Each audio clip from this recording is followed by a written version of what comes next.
seriousness of these accusations cannot be overestimated. Selling counterfeit merchandise is indicative of the insidious methods that criminal networks employ to fund their illegal activities. Pay A attention. football shirt may ostensibly Don't you appear dare as a drool on victimless me. offence. However, continually submitted Scouser. reports from All trading day. field offices around the country.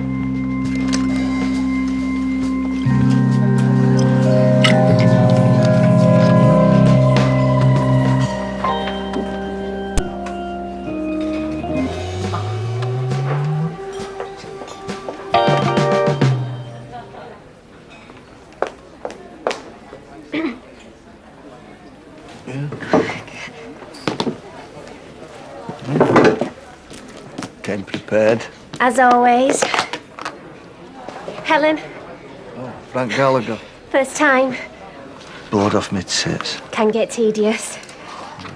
Oh, you're familiar with the surroundings then? Come whenever I can, but only the public gallery. Yeah, I've been a regular myself. Only the cheap seats though, if you know what I mean.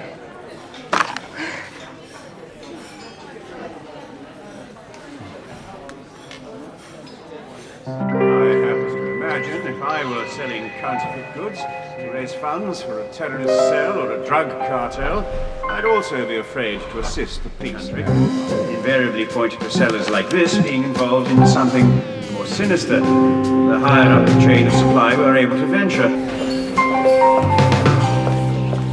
There's a strong case against him.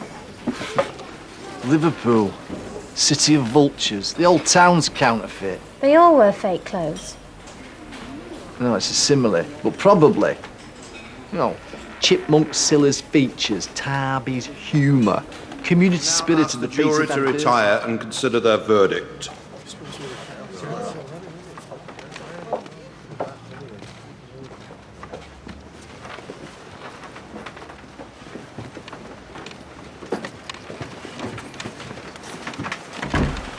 Does anybody have any specific desire to take the role of foreman?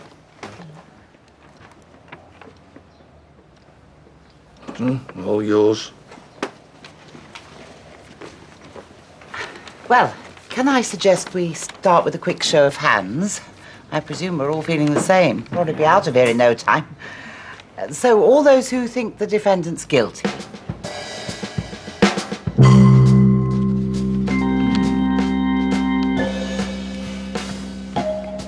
And all those who think the defendant's not guilty.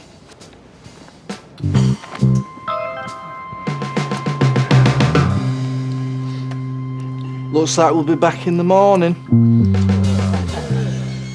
The prosecution's adamant that almost every time they follow the chain of counterfeit goods, such as those football shirts, back to its source, it's in some way implicated into a much larger criminal framework, invariably linked to drugs, guns, people smuggling or terrorism. If that boss-eyed Mickey Mouser is Al-Qaeda, then I'm alcohol-free. His name's Graham McNewen. Well, isn't it enough then that Howard Graham's admitted possession and selling snide gear? Hey? He'll get a hefty fine for that anyway. Rightly so. But, as he swears, isn't it possible that he was ripped off and didn't know the football shirts were fake? Would he risk openly selling them on Longside Market if he honestly thought they were snide? Hey, I'd give Mr. McEwen 10 years just for selling United kits, but hey, that's personal. Oh, it's fantastic. It's the grey market. No one can tell what's fake anymore, because it all comes from the same suppliers. You sound like a conspiracy theorist. Pardon him, what? Who wouldn't be? Classic smoke screens, diverting suspicion. Thingy's name. St. Bob. New album, every Live Aid. Pro bono. Always opposing those in charge. I bet you do better. Probably legalise drugs, prostitution. It isn't just Baghead Billy recording 50 DVDs at once.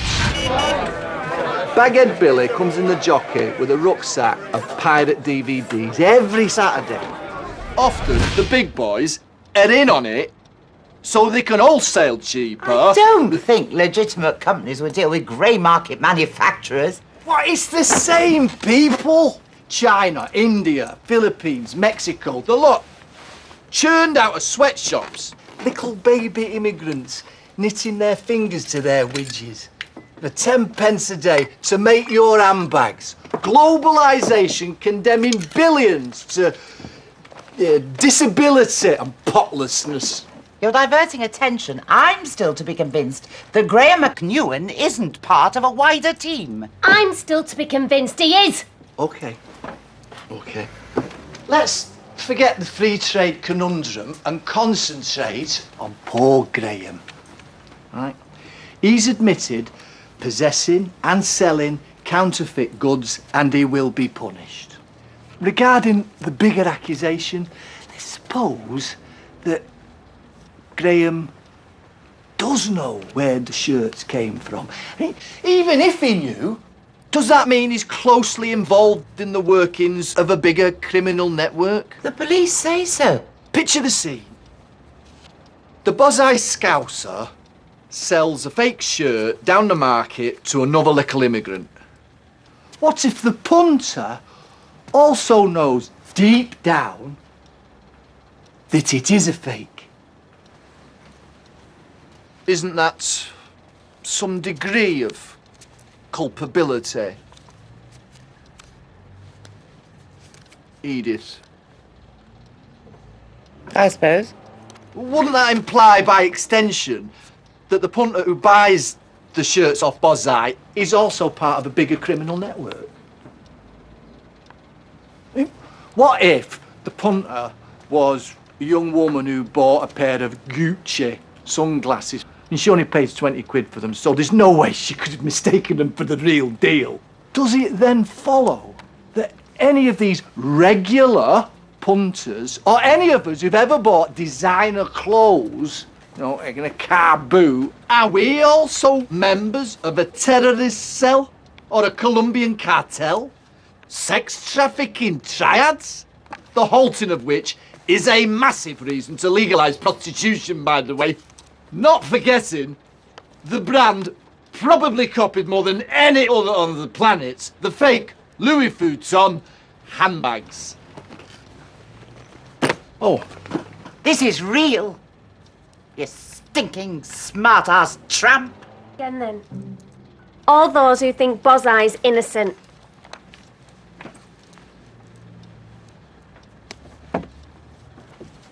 One, 2, 3, 4, 5, 6, 7, 8, 9. Majority. Scousers free. We're free. Whoa, hang on a minute. You know, it's coming back to me now. It's something the prosecution mentioned. It's a niggling doubt. Oh, stupid.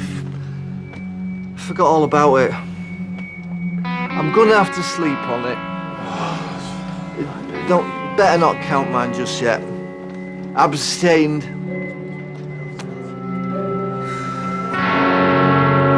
So, Bob the Bullshit had a point, didn't he?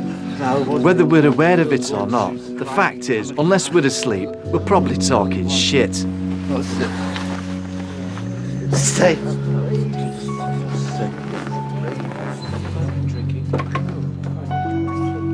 Frank, where's your girlfriend? In a coma. Right. I intend to present a case for the defence. Go on, then. What chance does he have in a society that worships material wealth to such a degree?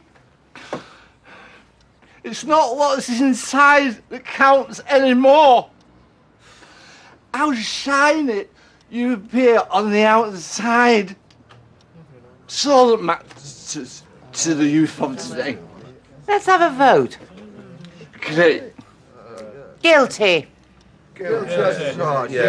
So when somebody wants to shake on it, have this as your motto. Me hands, me heart, me head's me arse. Hey.